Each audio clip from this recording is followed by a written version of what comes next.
नमस्कार दोस्तों, स्वागत है आप सभी का एक बार फिर से आपके अपने यूट्यूब चैनल आर के सिविल इंजीनियरिंग पे। दोस्तों आज है 18 जून और मैं इस वीडियो में लेके आया हूँ 18 जून 2026 के टॉप 10 करंट अफेयर एमसीक्यूज़ और उनसे संबंधित स्टैटिक जीके और बहुत सारे महत्वपूर्ण फैक्ट। तो दोस्तों वीडियो लास्ट तक ज़रूर देखिएगा और मेरी मेहनत मेरा कंटेंट अगर आपको अच्छा लगता है तो प्लीज़ वीडियो को लाइक करना ना भूलें और जितना हो सके उतना वीडियो को शेयर करें। ठीक है दोस्तों, अगर आप मेरे चैनल पर नए हो तो प्लीज़ चैनल को भी सब्सक्राइब कर लें, क्योंकि दोस्तों ये जो करंट अफेयर टॉपिक है यह हर एक एग्ज़ाम में पूछा जाता है। तो आप किसी भी प्रतियोगी परीक्षा की तैयारी कर रहे हैं, सरकारी प्रतियोगी परीक्षाओं की तैयारी कर रहे हैं, तो यह आपके लिए बहुत ही ज़्यादा इम्पोर्टेंट होने वाला है क्लास। वीडियो को लास्ट तक ज़रूर देखिएगा। अगर वीडियो अच्छी लगती है तो प्लीज़ वीडियो को लाइक ज़रूर करिएगा। तो चलिए दोस्तों, बिना देरी किए हुए बढ़ते हैं हम अपने क्वेश्चन नंबर 1 की तरफ। क्वेश्चन नंबर 1 है हमारा दोस्तों, ग्लोबल पीस इंडेक्स 2026 में भारत को कौन सा स्थान प्राप्त हुआ है। तो दोस्तों ग्लोबल पीस इंडेक्स, इसको वैश्विक शांति सूचकांक भी कहते हैं हिंदी में। तो इसमें पूछा है जो भारत को है 2026 में कौन सा स्थान प्राप्त हुआ है ग्लोबल पीस इंडेक्स में। तो दोस्तों इसका राइट आंसर हो जाएगा ऑप्शन नंबर सी, 127वां स्थान जो है भारत को 2026 में इस इंडेक्स में प्राप्त हुआ है। चलिए दोस्तों जानते हैं इससे संबंधित कुछ इम्पॉर्टेंट पॉइंट्स, यह किसके द्वारा जारी किया जाता है और कितने देशों की यह सूची जारी होती है। ठीक है, तो आइए दोस्तों जानते हैं इससे संबंधित कुछ important point. Global peace index, इसको दोस्तों हिंदी में वैश्विक शांति सूचकांक भी कहते हैं। 2026 में भारत को 163 देशों की सूची में 127वां स्थान दिया गया है। तो आपको याद रखना है भारत को इस इंडेक्स में कौन सा स्थान मिला है, 127वां स्थान मिला है 163 देशों की सूची में। ठीक है दोस्तों, यह दोस्तों रिपोर्ट है जो कौन जारी करता है, कौन सी संस्था है जो इसको जारी करती है। तो आपको याद रखना है Institute for Economics and Peace यानी कि IEP द्वारा यह जारी किया जाता है।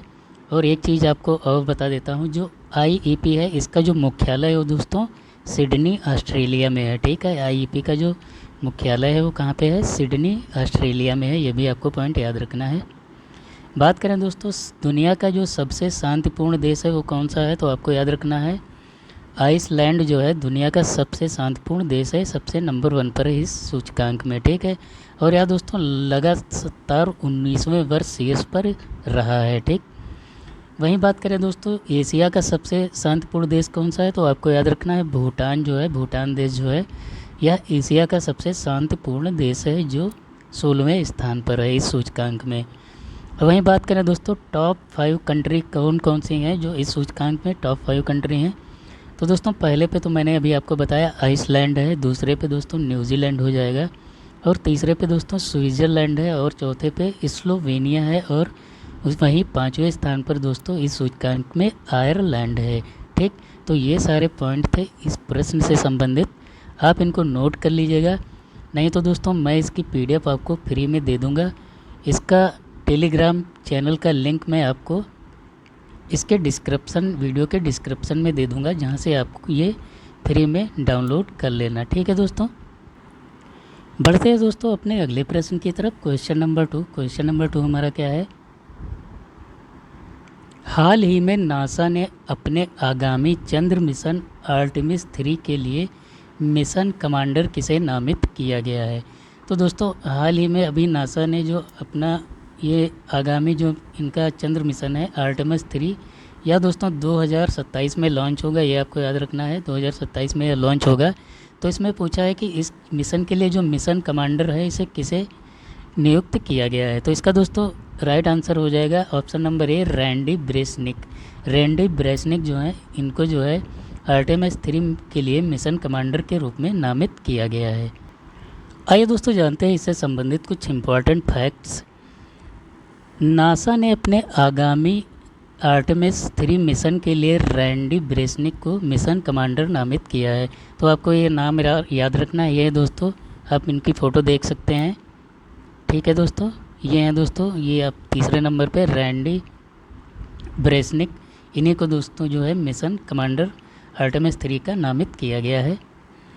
वह अमेरिकी नौसेना के पूर्व फाइटर पायलट और अनुभवी अंतरिक्ष यात्री हैं। ठीक, तो ये दोस्तों रैंडी ब्रेसनिक जो हैं ये अमेरिका नौसेना के पूर्व फाइटर पायलट भी रह चुके हैं और अनुभवी अंतरिक्ष यात्री भी हैं यह रैंडी ब्रेसनिक। ठीक, तो नासा ने दोस्तों, जो नासा का फुल फॉर्म क्या है, national aeronautics and space administration द्वारा घोषित 4 सदस्यीय चालक दल में यूरोपीय अंतरिक्ष एजेंसी के लूका पारमिटानो ये दोस्तों पायलट हैं तथा फ्रैंको रूबियो और आंद्रे डगलस ये मिशन विशेषज्ञ हैं। ये भी 3 लोग शामिल किए गए हैं कमांडर के साथ में। ठीक, तो ये दोस्तों जो मिशन है आर्टेमिस 3, इनके लिए यह 4 सदस्यीय टीम जो है नासा भेज रही है अंतरिक्ष में। इसमें ये दोस्तों ये चारों लोग इस मिशन के लिए चुने गए हैं। ठीक, इनमें से दोस्तों ये जो रैंडी ब्रेसनिक हैं ये कमांडर हैं और बाकी जो ये जो लूका पारमिटानो हैं ये दोस्तों पायलट हैं और ये यूरोपीय अंतरिक्ष एजेंसी के पायलट हैं। ठीक है दोस्तों, और ये फैबियो रूबियो और आंद्रे डगलस ये मिशन विशेषज्ञ हैं और ये नासा के हैं। ठीक, तो ये सारे पॉइंट भी आपको इससे संबंधित याद रखने हैं। अगला प्रश्न है दोस्तों हमारा क्वेश्चन नंबर 3। क्वेश्चन नंबर 3 हमारा क्या है, भगवान बिरसा मुंडा का शहादत दिवस कब मनाया जाता है। तो दोस्तों जो भगवान बिरसा मुंडा है इनका शहादत दिवस हर साल 9 जून को मनाया जाता है, आपको ये याद रखना है। ठीक, 9 जून को जो है भगवान बिरसा मुंडा की निधन हो गया था। 9 जून 1990 में 900 में इनका जो है भगवान बिरसा मुंडा का निधन हो गया था 9 जून को। तो इन्हीं की याद में 9 जून को जो है भगवान बिरसा मुंडा शहादत दिवस मनाया जाता है। आइए दोस्तों जानते हैं इससे संबंधित कुछ इम्पोर्टेंट पॉइंट्स। 9 जून 1900 में रांची जेल में भगवान बिरसा मुंडा ने अंतिम सांस ली। तो दोस्तों 9 जून 1900 में इन जो भगवान बिरसा मुंडा है उन्होंने रांची जेल में अंतिम सांस ली थी। ठीक है दोस्तों, वर्ष 2026 में उनकी जो है 123वीं पुण्यतिथि है। ठीक, वर्ष 2026 में इनकी 123वीं पुण्यतिथि जो है मनाई गई है। वही बात करें दोस्तों तो बिहार, उड़ीसा, झारखंड, छत्तीसगढ़ और पश्चिम बंगाल के आदिवासी इलाकों में जो बिरसा मुंडा जी हैं इनको भगवान की तरह पूजा जाता है। ठीक, तो ये तो दोस्तों इस प्रश्न से संबंधित कुछ इम्पोर्टेंट पॉइंट्स। अब बढ़ते हैं अपने अगले प्रश्न की तरफ। अगला प्रश्न है दोस्तों हमारा question number 4। Question number 4 very important question है दोस्तों, वेरी इंपॉर्टेंट है ये।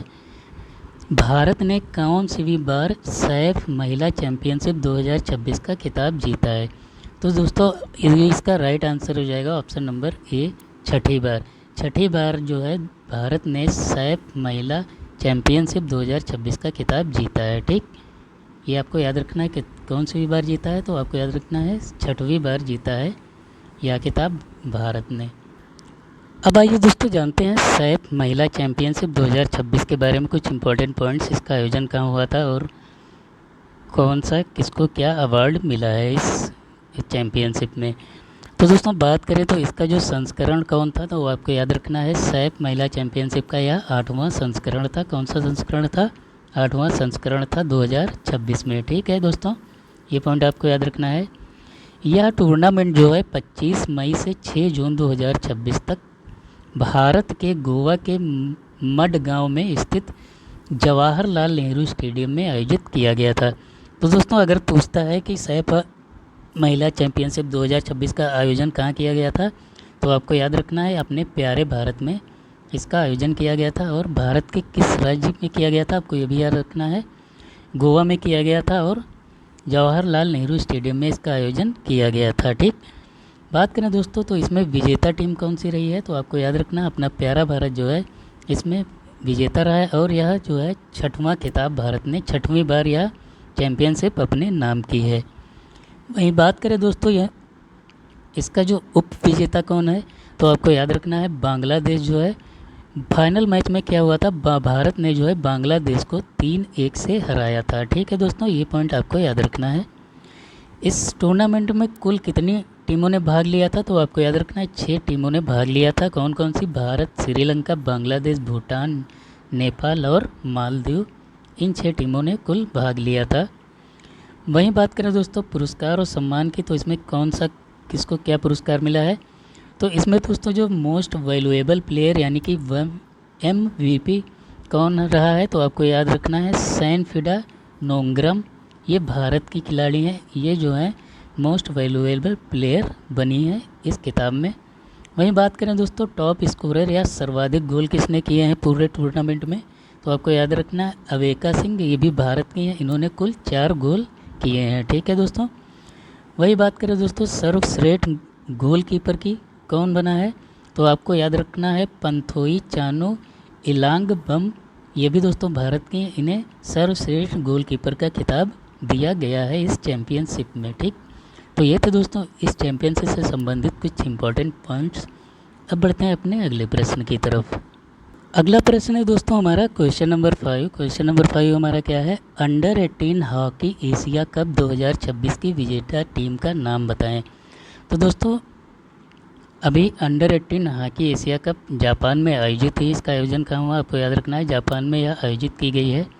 और इसमें पूछा है कि विजेता टीम कौन सी है, तो इसका भी राइट आंसर हो जाएगा ऑप्शन नंबर डी, अपना प्यारा भारत जो है under 18 Asia hockey Asia cup 2026 का विजेता बना है। ठीक,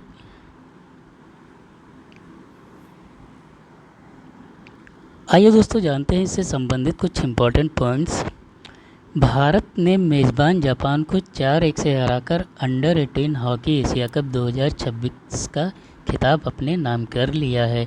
तो दोस्तों भारत ने फाइनल में किसको हराया, आपको याद रखना है जापान को हराया है, और 4-1 से हराकर यह जो एशिया कप है 2026 अपने नाम कर लिया है। बात करें दोस्तों जो फाइनल मैच है वो जापान के काकामिगाहारा में जून 2026 में आयोजित हुआ था। ठीक है दोस्तों, तो आपको याद रखना है कि फाइनल कहाँ हुआ था, जापान के काकामिगाहारा में हुआ था। ठीक, वहीं बात करें दोस्तों तो अंडर 18 हॉकी एशिया कप 2026 में मेडल, कौन सा मेडल किसको मिला है वो मैं आपको बता देता हूँ। तो इसमें दोस्तों जो गोल्ड मेडल मिला है वो भारत को मिला है। ठीक है, क्योंकि भारत ने यह खिताब अपने नाम किया है। वहीं बात करें दोस्तों वो विजेता या सिल्वर मेडल किसे मिला है, तो आपको याद रखना है जापान को मिला है। वही ब्रॉन्ज मेडल दोस्तों जो है पाकिस्तान को यह मिला है। ठीक, और बात करें दोस्तों तो इस पूरे टूर्नामेंट में टॉप स्कोरर यानी कि सबसे ज़्यादा गोल किसने किए हैं, तो आपको याद रखना है आशीष तानी पुर्ती, ये दोस्तों भारत के हैं, इन्होंने कुल 13 गोल किए हैं इस टूर्नामेंट में। ठीक है दोस्तों, तो ये थे इस प्रश्न से संबंधित कुछ इंपॉर्टेंट पॉइंट्स। अब चलिए दोस्तों बढ़ते हैं अपने अगले प्रश्न की तरफ। नेक्स्ट क्वेश्चन है दोस्तों हमारा क्वेश्चन नंबर 6। क्वेश्चन नंबर 6 हमारा क्या है, ग्रामीण इलाकों में हाई स्पीड इंटरनेट कनेक्टिविटी को बढ़ाने के लिए किस राज्य सरकार ने प्रोजेक्ट गंगा शुरू किया है। तो दोस्तों अभी ग्रामीण इलाकों में यानी कि गाँवों में हाई स्पीड इंटरनेट कनेक्टिविटी को बढ़ाने के लिए इसका राइट आंसर हो जाएगा option number B, Uttar Pradesh सरकार ने प्रोजेक्ट गंगा शुरू किया है। ठीक दोस्तों, तो आपको याद रखना है यह किस राज्य ने शुरू किया है प्रोजेक्ट गंगा, और यह किस लिए किया गया है, हाई स्पीड इंटरनेट कनेक्टिविटी के लिए। इसका राइट आंसर आपको मैंने बता दिया, ऑप्शन नंबर बी होगा, उत्तर प्रदेश द्वारा यह शुरू किया गया है। चलिए दोस्तों जानते हैं इस प्रश्न से संबंधित कुछ इम्पोर्टेंट पॉइंट्स। ग्रामीण इलाकों में हाई स्पीड इंटरनेट कनेक्टिविटी को बढ़ाने के लिए उत्तर प्रदेश राज्य सरकार ने प्रोजेक्ट गंगा शुरू किया है। ठीक है दोस्तों, तो आपको याद रखना है किस राज्य सरकार ने ये प्रोजेक्ट गंगा शुरू किया है, तो उत्तर प्रदेश राज्य सरकार ने यह जो है प्रोजेक्ट गंगा शुरू किया है। अच्छा दोस्तों, आपको क्या पता है उत्तर प्रदेश के वर्तमान मुख्यमंत्री कौन है?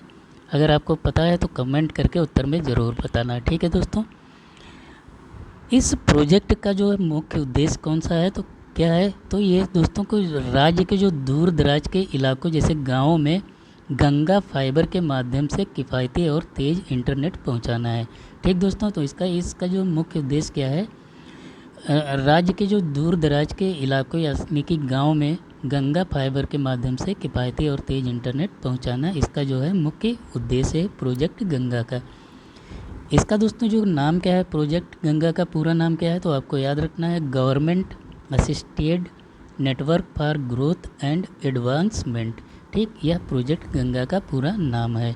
अगला प्रश्न है दोस्तों हमारा क्वेश्चन नंबर 7। क्वेश्चन नंबर 7 हमारा क्या है, हाल ही में कौन सा राज्य अत्यधिक जहरीले खरपतवार नाशक पैराक्वाट पर प्रतिबंध लगाने वाला देश का तीसरा राज्य बन गया है।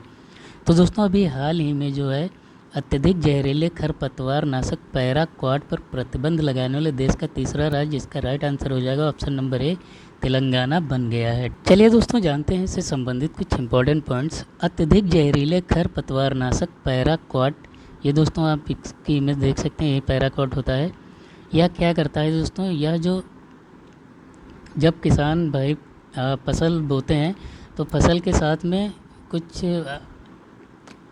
फसल के साथ में घास फूस जो उग आती है उसी को दोस्तों खरपतवार बोलते हैं, ठीक है। तो यह जो है पैराक्वाट डालकर इसे नष्ट कर दिया जाता है, तो इससे फसल पे बहुत सारा असर पड़ता है, इसलिए जो है तेलंगाना राज्य सरकार ने इसे बैन कर दिया है, ठीक। तेलंगाना से पहले दोस्तों इसे बैन करने वाला कौन सा राज्य था, तो सबसे पहले जो राज्य था वह केरल था। इसने जो है दोस्तों वर्ष 2011 में इस पर बैन लगाया था पैराक्वाट पर, और इसके बाद में उड़ीसा जो है इस खरपतवार रसायन प्रतिबंध लगा चुके हैं इससे पहले, तेलंगाना से पहले, ठीक है दोस्तों। तेलंगाना जो है दोस्तों यह तीसरा राज्य बना है इस पर प्रतिबंध लगाने वाला।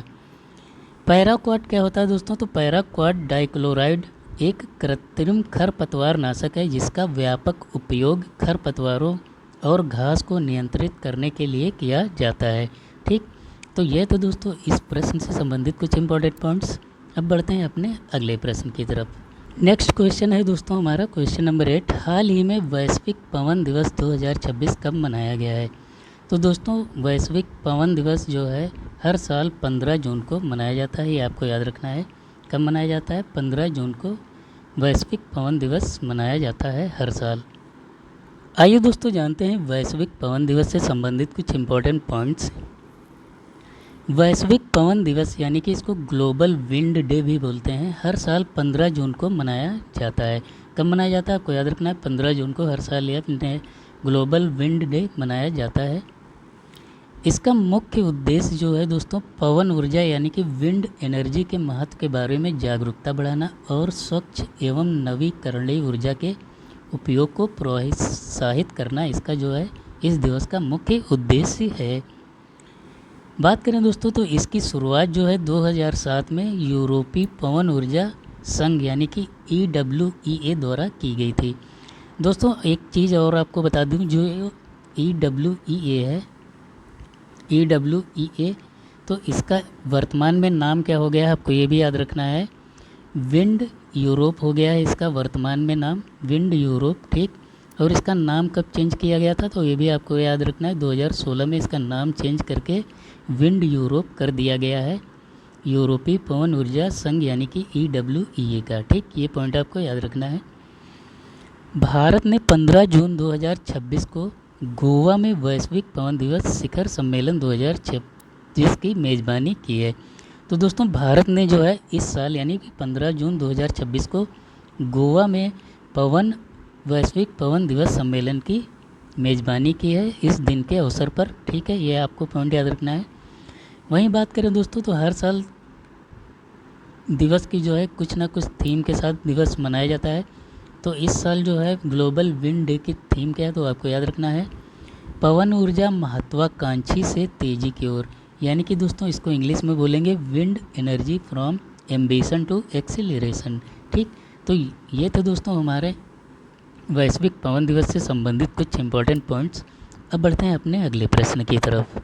अगला प्रश्न है दोस्तों हमारा क्वेश्चन नंबर 9। क्वेश्चन नंबर 9 हमारा क्या है, और ये भी दोस्तों वेरी इंपॉर्टेंट क्वेश्चन है, वेरी इंपॉर्टेंट क्वेश्चन है, क्योंकि G20 शिखर सम्मेलन इससे संबंधित बहुत सारे क्वेश्चन एग्जाम में ज़रूर पूछे जाते हैं। तो ये वेरी इंपॉर्टेंट क्वेश्चन है, इसको आप ध्यान से सुनिएगा। 92वें G7 शिखर सम्मेलन का आयोजन किस देश में किया जा रहा है। तो 52वें जो G7 शिखर सम्मेलन का इसका आयोजन दोस्तों इसका राइट आंसर हो जाएगा फ्रांस में इसका आयोजन किया गया है, ठीक है दोस्तों। आइए दोस्तों जानते हैं एग्जाम पॉइंट से संबंधित G20 शिखर सम्मेलन के बारे में कुछ इंपॉर्टेंट पॉइंट्स। दोस्तों यह कब से कब तक आयोजित किया गया है तो आपको याद रखना है 15 से 17 जून 2026 तक इसका आयोजन किया गया है। कहाँ पर किया गया है, किस देश के द्वारा आयोजित किया गया है तो आपको याद रखना है फ्रांस में इसका G7 शिखर सम्मेलन 2026 का आयोजन किया गया है।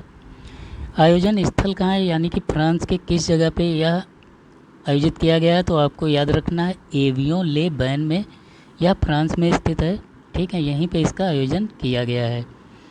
बात करें दोस्तों जो संस्करण कौन सा है, तो आपको मैंने अभी बताया कि यह 52वां शिखर सम्मेलन है, 52वां।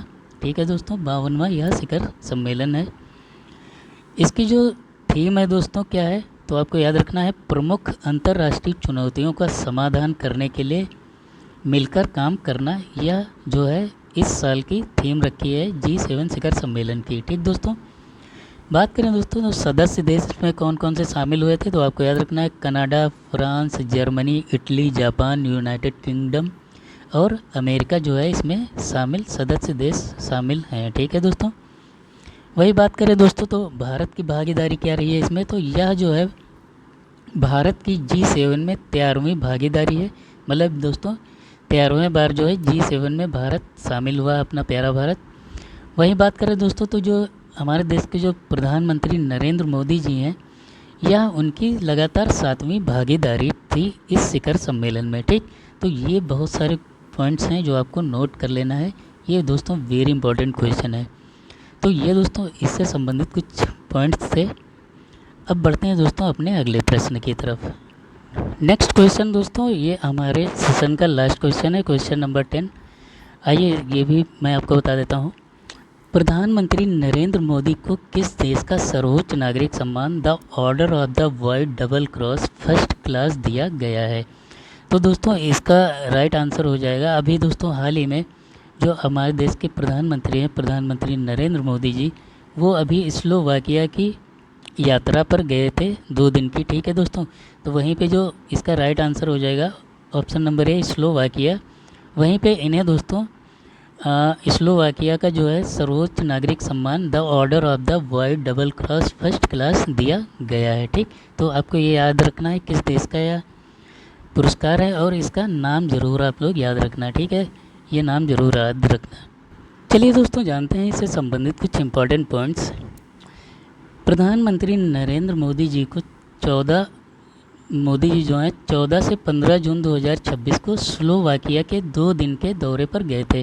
कब से कब तक गए थे, तो आपको याद रखना है 14 से 15 जून को यह स्लोवाकिया के 2 दिन के दौरे पर गए थे। वहीं पे दोस्तों जो स्लोवाकिया के प्रधानमंत्री हैं पीटर पेलेग्रीनी ने राजधानी ब्रातिस्लावा में उन्हें the order of the white double cross first class से सम्मानित किया है। ठीक, तो यह सम्मान इन्हें किसने दिया है, आपको याद रखना है स्लोवाकिया के राष्ट्रपति पीटर पेलेग्रीनी ने इन्हें यह अवार्ड दिया है। ठीक है, किसी विदेशी राष्ट्र द्वारा उन्हें दिया गया 33वां अंतर्राष्ट्रीय यह पुरस्कार है। तो दोस्तों जो हमारे प्रधानमंत्री हैं नरेंद्र मोदी जी, उनको इनका यह दोस्तों 33वां अंतर्राष्ट्रीय पुरस्कार है, ये भी आपको याद रखना है। पीएम मोदी स्वतंत्रता के बाद स्लोवाकिया का दौरा करने वाले भारत के पहले प्रधानमंत्री भी बने हैं। ठीक, तो ये पॉइंट भी आपको याद रखना है। तो ये थे दोस्तों हमारे आज के टॉप 10 करंट अफेयर MCQs। आशा करता हूँ मेरे द्वारा दी गई जानकारी आपको अच्छी लगी होगी। अगर मेरी मेहनत मेरा कंटेंट आपको अच्छा लगता है तो प्लीज़ वीडियो को लाइक करना ना भूलें। अगर मेरे चैनल पर नए हो तो प्लीज़ चैनल को भी सब्सक्राइब कर लें। मिलते हैं दोस्तों अगली क्लास में, तब तक के लिए आप अपना ख्याल रखिएगा। टेक केयर, बाय बाय, जय हिंद।